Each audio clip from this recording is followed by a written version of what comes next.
నమస్తే, welcome to I news. నేను హిమ. ఉక్రెయిన్లోని Zaporizhzhia ప్రాంతంలో వ్యూహాత్మక పట్టణాలైన ఒరిఖ్యవ్ మరియు హులియైపోన్లను రష్యా చుట్టుముట్టింది. ప్రస్తుతం ఈ రెండు పట్టణాలను తమ బలగాలు స్వాధీనం చేసుకున్నాయని రష్యా రక్షణ మంత్రిత్వ శాఖ ప్రకటించింది.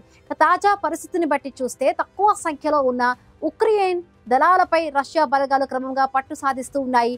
ఉక్రెయిన్ నవంబర్ 16న రష్యాకు చెందిన సమారా ఆయిల్ రిఫైనరీపై డ్రోన్లతో దాడి చేసింది. దీనికి ప్రతిస్పందనగా రష్యా పెద్ద సంఖ్యలో సైనికులు ఆయుధాలతో ఉక్రెయిన్లోని కీలక ప్రాంతాలపై దాడులను ఉధృతం చేస్తోంది. ముఖ్యంగా ఒడిశా, ఖార్కివ్లపై డ్రోన్లు, క్షిపణులతో దాడులు చేస్తోంది రష్యా. అయితే నాటో దేశాల నుంచి అందుతున్న ఆయుధాలు, ఉపగ్రహ సమాచారం లాంటి సహకారంతో ఉక్రెయిన్ కూడా తన సన్నద్ధతను పెంచుకుంటోంది.